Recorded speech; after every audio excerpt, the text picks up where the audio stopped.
اور اس مقصد کو خدا اپنے جلال کے لیے استعمال کرتا ہے. اس دکھ کو خدا اپنے جلال کے لیے استعمال کرتا ہے. تو ان چیزوں سے ہمیں سمجھ آتی ہے ہمیں کسی دکھ سے کسی مصیبت سے پریشان نہیں ہونا چاہیے. آمین.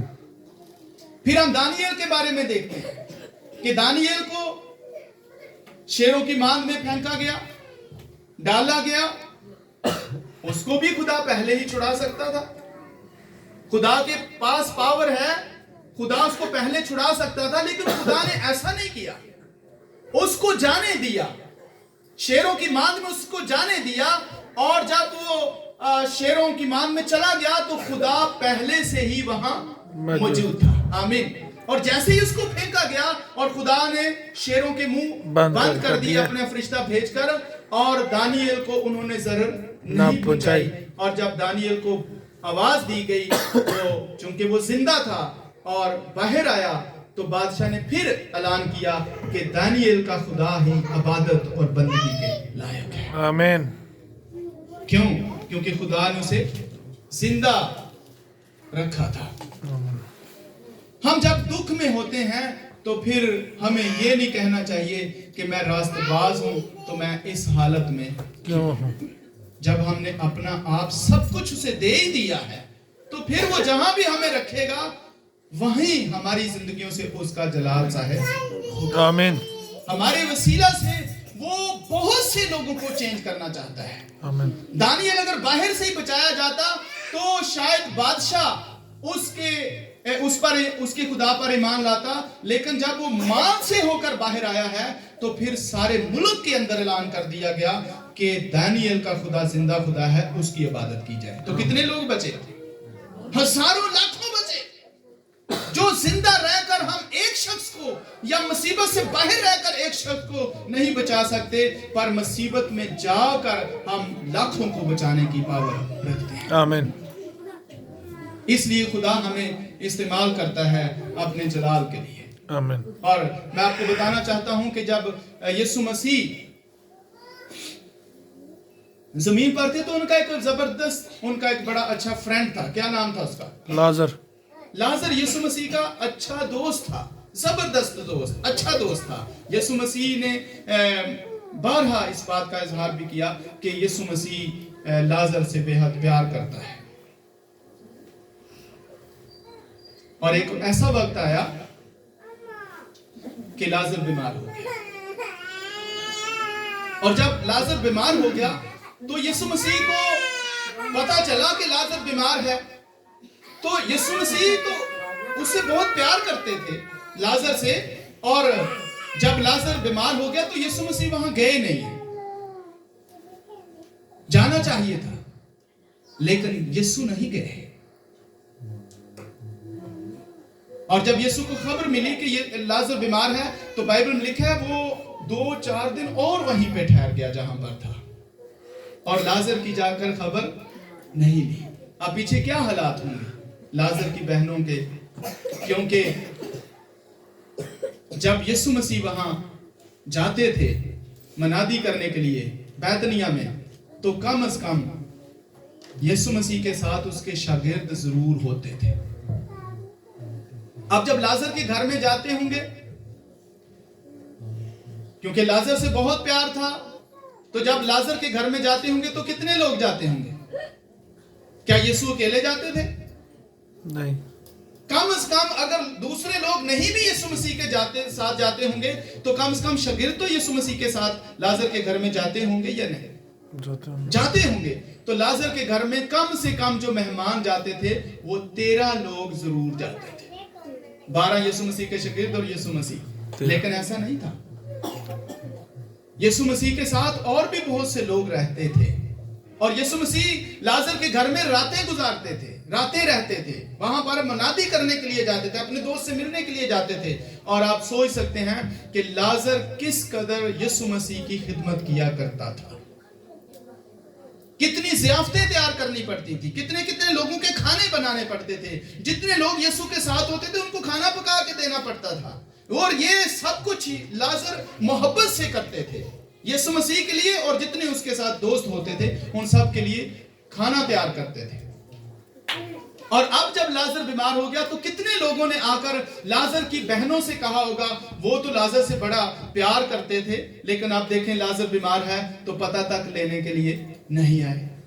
کتنے ہی لوگوں نے آ کر اس کی بہنوں کا دماغ خراب کیا ہوگا، کتنے لوگوں نے آ کر ان کو چڑھایا ہوگا، کتنے لوگوں نے آ کر مسیح کے خلاف ان کو کیا ہوگا کہ اب دیکھیں لازر بیمار ہے، اور یسوع مسیح تو سنا ہے، دلوں کی جانتا ہے، لیکن اب لازر بیمار ہے تو آیا نہیں ہے۔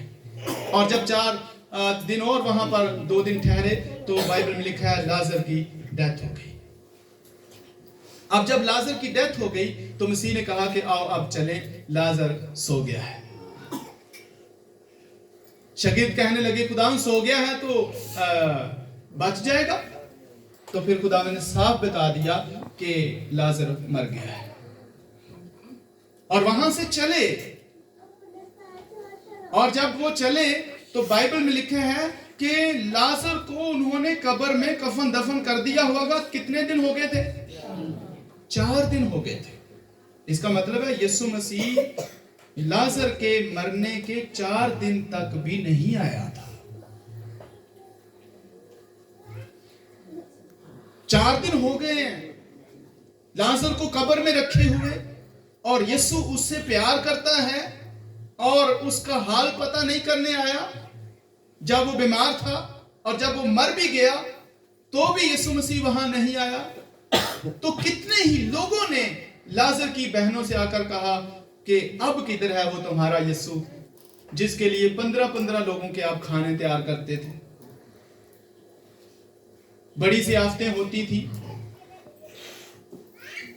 ہر چوتھے دن یسوع تمہارے گھر میں ہوتا تھا، آپ اس کے کھانے پینے کا انتظام کرتے، اور جتنے اس کے ساتھ آتے تھے ان کے کھانے کا بھی انتظام کرتے تھے۔ اب تو لازر مر گیا ہے، 4 دن ہو گئے ہیں، لیکن تمہارا یسوع ابھی تک نظر نہیں آتا۔